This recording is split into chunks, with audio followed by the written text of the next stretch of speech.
Hi, welcome back to Joe Blogs.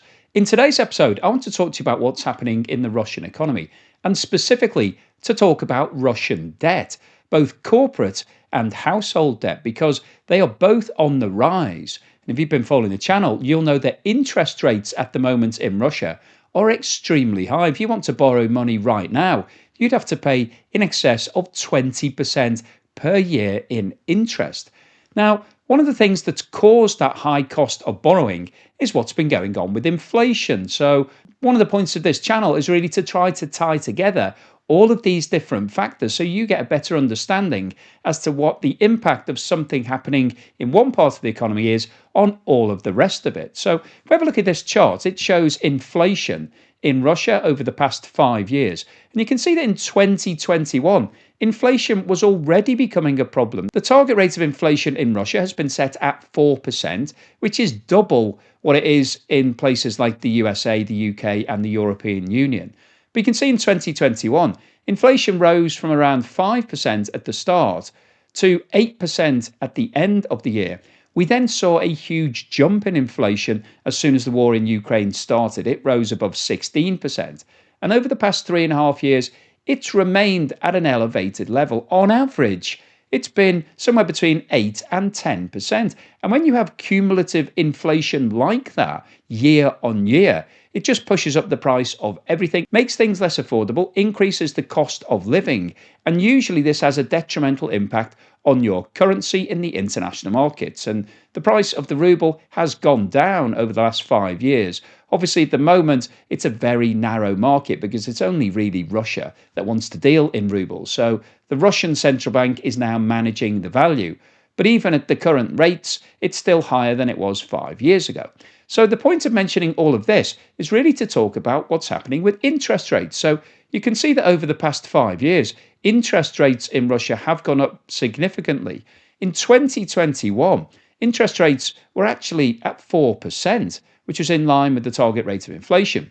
Today, they're sitting at 16.5%. And you can see that over the last 5 years, there has been a consistent increase in rates. And the reason why that is a problem is because it increases the cost of debt. If you want to borrow money in Russia today, you're going to have to pay something like 20% for that debt. Now, before we go on any further today, I want to talk to you about today's sponsor, investing.com. If you've been following the channel, you'll know that I've been working with investing.com for quite some time now. I use Investing Pro's Pro Picks to identify stocks with high growth potential.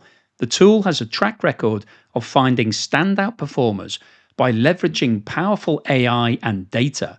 While I can't share specific numbers here, many users have found the insights from ProPicks to be a valuable addition to their investment research. ProPicks from Investing Pro identifies stocks that their AI expects to outperform the market, giving you a professional edge.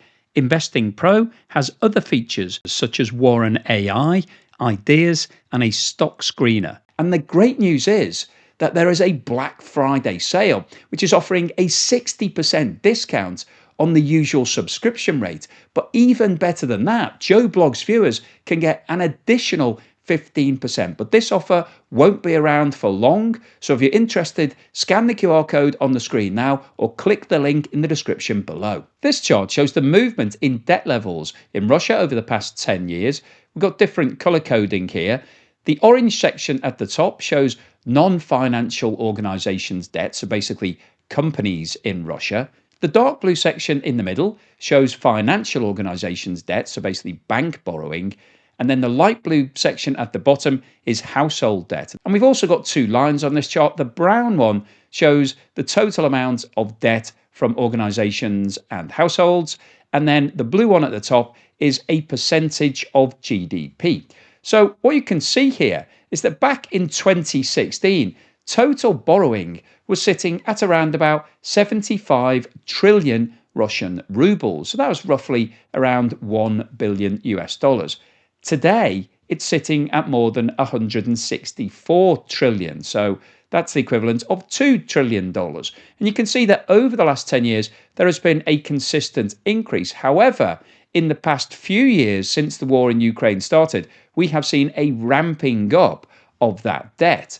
And this chart shows the breakdown of household debt in Russia. The light blue section right at the top of these bar charts shows car loans. The darker blue section, consumer loans, so basically just general lending. The red section, mortgages, and then we've got some small sections at the bottom for other loans, claims for accrued interest, so that's basically unpaid interest, external borrowings, and the total of household debt is shown by the line. And what this shows is that over the last 10 years, there's been a significant increase in household debt across all different types of borrowing. So it's not just relating to mortgages or car loans. It's basically everybody is borrowing money because the cost of living is getting higher and it's getting more expensive. So a lot of Russians need to take on debt. Now, before we go on to talk about the breakdown of corporate debt, I thought it was worth talking about where this debt is coming from. And this chart shows the breakdown between Russian lenders and external lenders. So external lenders are shown by the purple or lilac section at the top, and Russian lenders are shown by the orange or yellow section at the bottom. And what this chart shows is that over the last 10 years, there has been a significant reduction in external borrowings. So overseas institutions have been lending less to Russian corporates and households, and Russian companies are taking up most of the slack. So the debt is now focused mostly in Russia, and that obviously increases the risk if this debt doesn't get paid back. Now, having a look at the corporate debt, this chart shows the split between traditional loans, which are shown by the red section at the bottom, and bonds, which are shown by the orange-yellow section at the top. And what you can see clearly here is that over the last 10 years, there has been a significant increase in the issuance of bonds. So corporates are now looking to the bond markets rather than the bank markets to raise more money. And the reason why they're doing that is twofold. Firstly, bonds are more flexible in terms of you only have to issue a bond maybe every 5 or 10 years. So once it's issued, you get that money, and then as long as you pay the interest on that bond, then nothing's going to happen. Whereas bank debt tends to be more restrictive in terms of having terms and conditions and covenants attaching to it. So the bank will want to know what's going on with your business, and it will usually undertake an annual review. So you'll have to sit down once a year with the bank and tell it everything that's going on with your business. You'll have been given information along the year, but you have an annual meeting, and at that meeting, the bank can decide that it doesn't like what's happening and reduce your facilities. So when times get tough, it's much easier for companies to go to the bond markets because that debt usually has less bells and whistles and restrictions attaching to it. So what we're seeing is Russian corporates are turning to the bond markets because it's an easier way of raising money. Now, interestingly, over the past 3.5 years, there has been a huge contraction in the buyers of Russian bonds. So we're talking about corporate bonds here, so these are by Russian companies. And the vast majority of holders of Russian corporate bonds are Russian individuals and Russian investors. So once again, we're getting circularity here. We've got a lot of exposure in Russia to the debt that's being issued to Russian corporates and Russian households. And what we can also see here is that over the past 3 years, there's been a significant ramping up in the amount of debt that Russian corporates are taking on. So there's an increase in bonds and an increase in total debt. And that's obviously increasing the risk because when you're taking on more debt, then you have to pay more interest. And if we have a look at this chart, it shows the increase in Russian bond yields over the past 5 years. Now, these are treasury bonds. So these are issued by the state because it's impossible to get an average value for corporate bonds because every corporate issues at a different rate. So there isn't such thing as a corporate bond yield chart that I can show you. But if we just take this as an indication, 5 years ago, the Russian state was paying on average around 6% coupon on all of the bonds that it was issuing.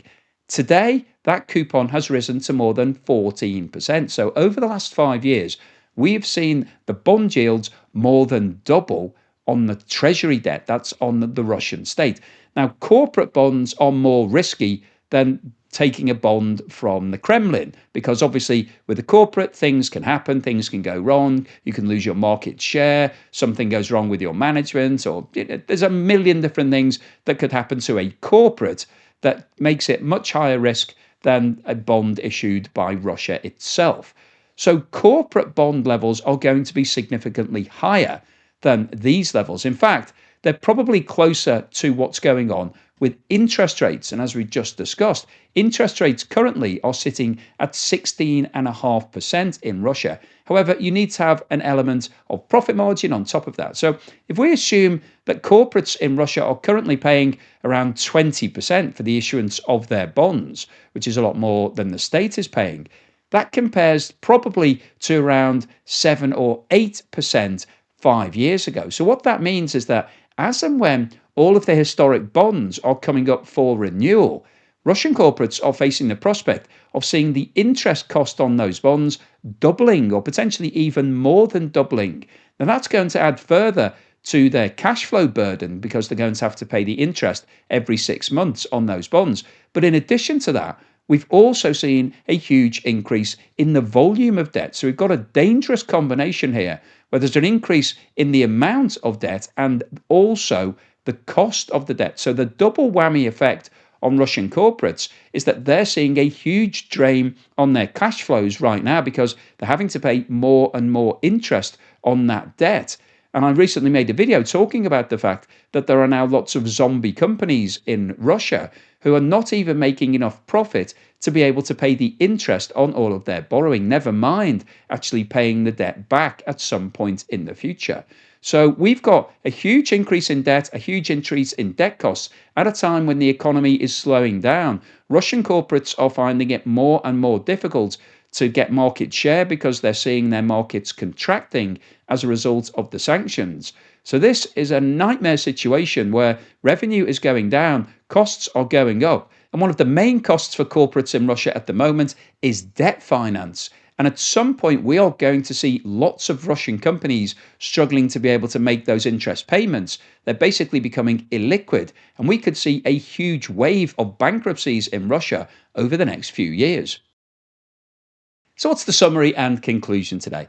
Well, I wanted to post this video because one of the objectives when I first set this channel up was to try to explain everything in really easy to understand language and also to be able to explain how the pieces of the puzzle fit together. So we've been talking a lot about inflation. And inflation obviously has been a persistent problem in Russia for the past 5 years or so. But the implication of that is that we've seen interest rates going up as the Bank of Russia has tried to tackle the high level of inflation, because if you increase interest rates, generally speaking, it reduces inflation over the longer term because it makes cost of borrowing more expensive. And so people and companies tend to borrow more, therefore they have less cash, they don't spend as much, demand goes down, and therefore prices start to go back down.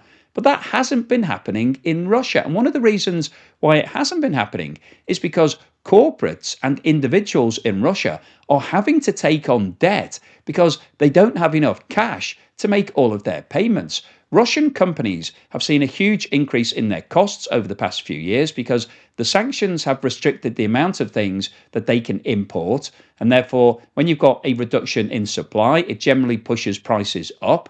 It also means that Russian companies have had to hunt around to find things on the black market. And the black market is usually a lot more expensive than buying things in the open market. So we've seen an increase in costs. We've also seen an increase in costs as a result of the fact that Russia has moved to being a wartime economy because the Kremlin has been sponsoring lots of companies, hiring lots of people directly, and that's pushed up wages across the board as people have left all of the normal corporates to go to these ones that are being sponsored by the state.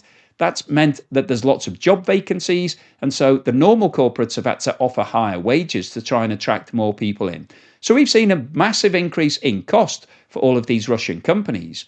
And one of the biggest problems is that they don't have enough cash because their profit margins have been going down. If you've been following the channel, you'll know that producer prices are now falling in Russia. So they're selling their products for less than they were 12 months ago, but costs are going up. So that means your profit margin gets squeezed, and lots of companies in Russia are now making losses. And the only way that you can fund losses is either from your cash reserves or by borrowing money. And that's what's happening right now. We're seeing lots of corporates over the last few years have increased the amount of debt that they've taken on.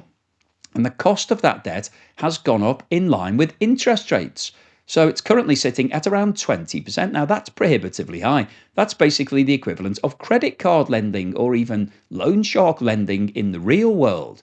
So Russian companies are having to pay huge amounts of interest at the same time when their profit margins are falling, their profits are falling, their revenue is falling.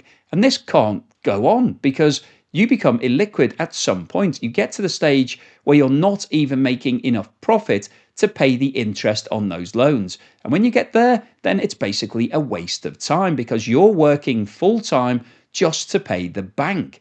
And at some point, all of these Russian corporates are going to have to face the music because Russian lenders will at some point pull the plug. They can't keep giving more and more debt to companies that are insolvent. Well, not unless the state tells them to.